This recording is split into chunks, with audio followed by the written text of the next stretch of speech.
Hello everyone. In the last class, we learned about what is sacredness and what's the concept of sacred और हम इसे कैसे relate करते हैं अपनी लाइफ से ये सारी चीज़ें हमने जानी थी. So in this class we will learn about awareness of the sacred geography. So पहले हम ये जानेंगे कि sacred geography होती क्या.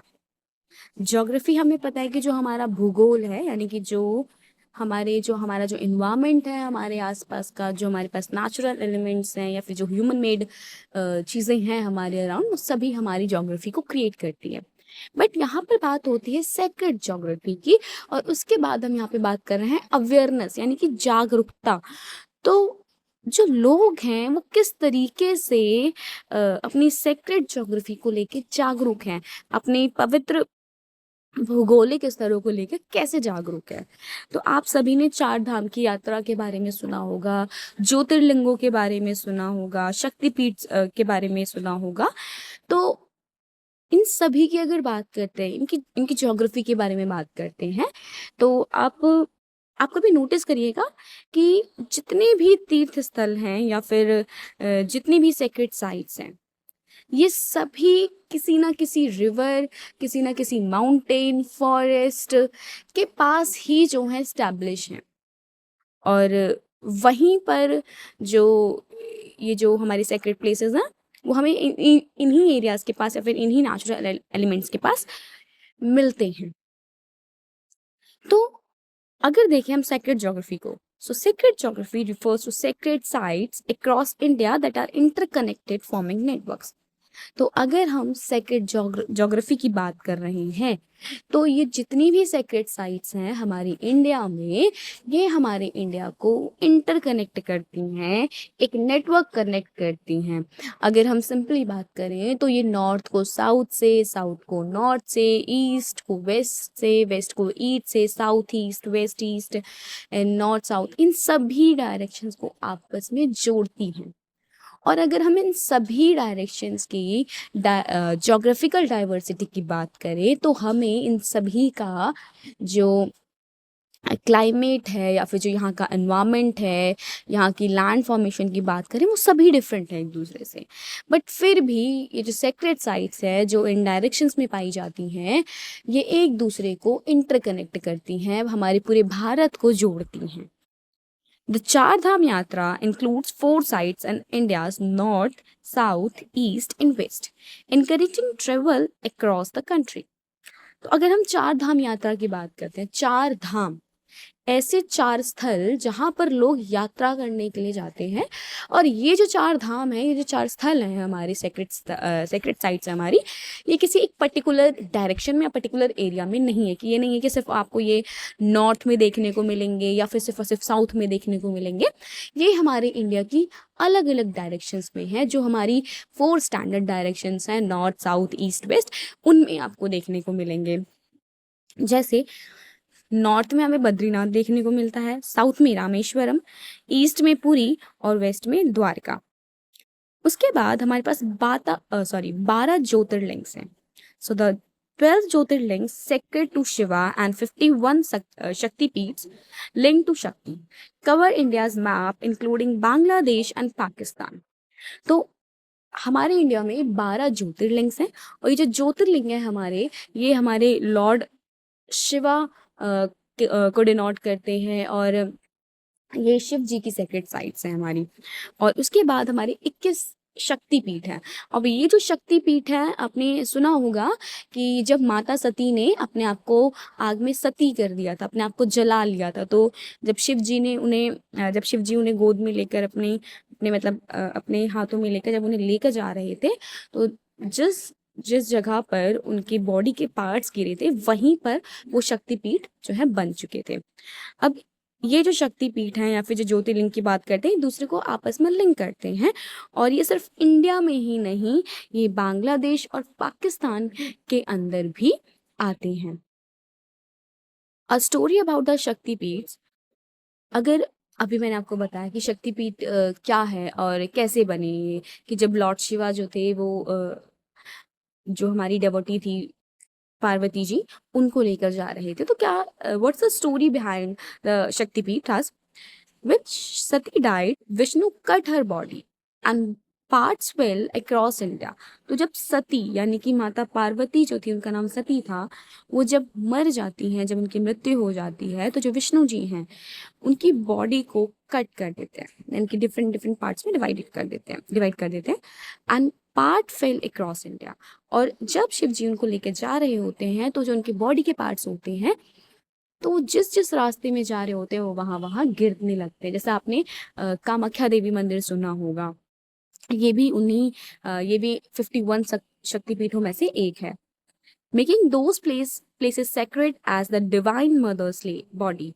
और जहां जहां पर उनकी बॉडी के पार्ट्स गिरते हैं, वो जगह अपने आप में ही सेक्रेड बन जाती हैं, और आज के टाइम पर वहां पर हमें टेम्पल देखने को मिलते हैं।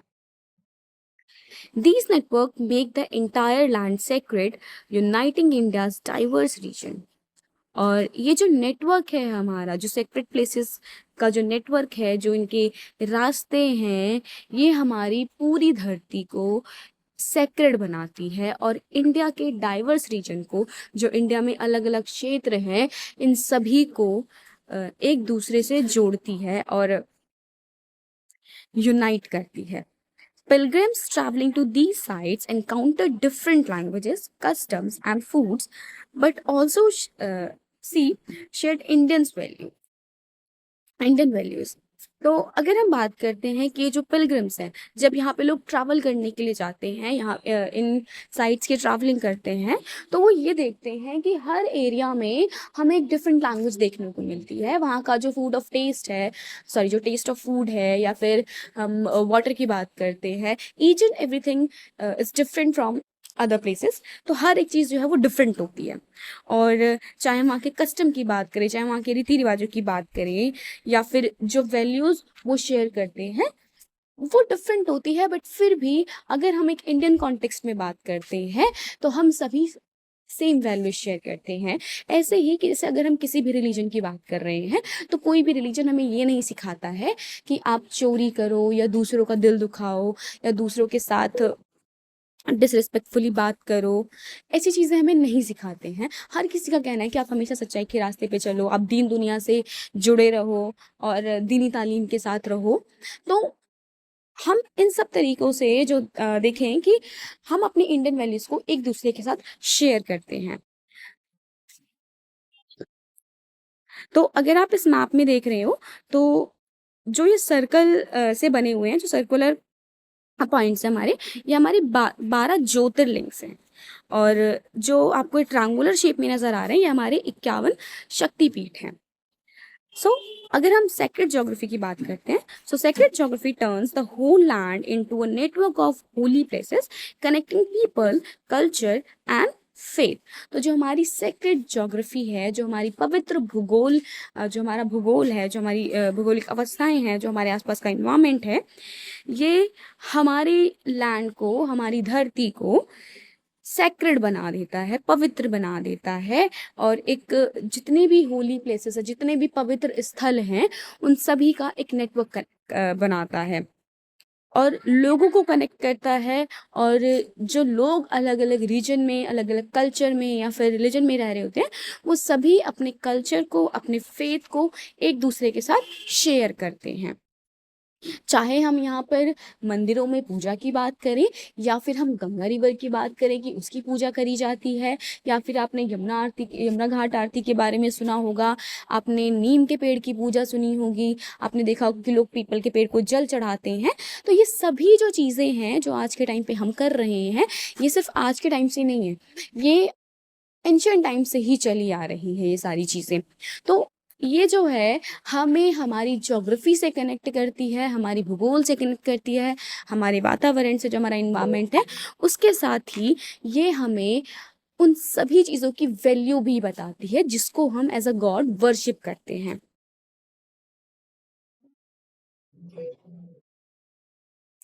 इसके बाद जो है हम जानेंगे नेक्स्ट क्लास में सेक्रेड इकोलॉजी क्या होती है, और जिसमें हम इकोलॉजी का मतलब जानेंगे, क्योंकि सेक्रेड जो वर्ड है इसका मतलब हम ऑलरेडी जान चुके हैं कि किसी भी चीज़ की जो पवित्रता होती है, जो हमारे रिलीजन से, किसी प्लेस से, ट्रेडिशन से, कस्टम से या स्पिरिचुअलिटी से कनेक्टेड होती है, उसको हम सेक्रेड कहते हैं, जिसके लिए हम एक रिस्पेक्ट रखते हैं, जिसके लिए हमारी नज़रों में एक अलग ही फेथ होता है, उसको हम सेक्रेट कहते हैं। तो हम उसके बाद जानेंगे कि इकोलॉजी क्या है और किस तरीके से जिस नेचुरल एनवायरनमेंट की, जिस ज्योग्राफी की बात कर रहे हैं, उस सेक्रेडनेस का और हमारी इकोलॉजी का क्या कनेक्शन है, ये सारी चीज़ें हम नेक्स्ट क्लास में जानेंगे। आज की क्लास में हम सिर्फ इतना ही जानेंगे।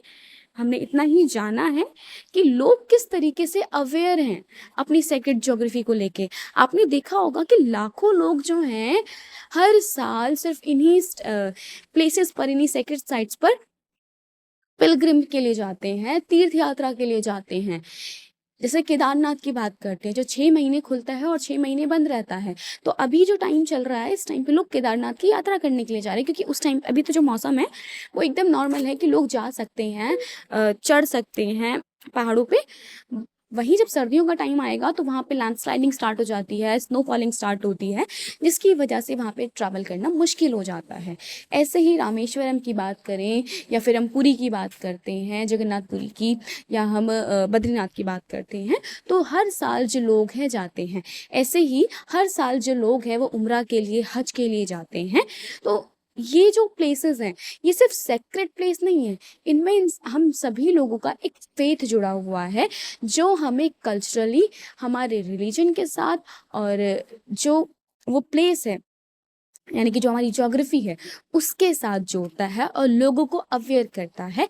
इसीलिए इन सभी सेक्रेट साइट्स के बारे में हमें जनरेशन टू जनरेशन पता चलता रहता है। जब आप छोटे होगे तब आपको इतना नहीं पता होगा, लेकिन आप अवेयर कैसे हुए इन सब चीज़ों के बारे में?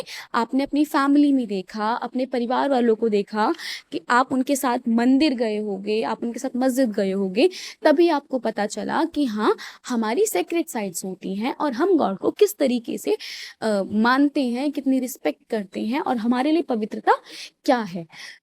तो सेक्रेट अवेयरनेस होना बहुत ज़रूरी है towards your culture, tradition, religion. आप जिस भी चीज़ में बिलीव रखते हो, तो एक अवेयरनेस होनी ज़रूरी होती है। आई होप आपको मेरी वीडियो पसंद आई होगी, तो लाइक, शेयर, कमेंट करना ना भूलें। Thank you.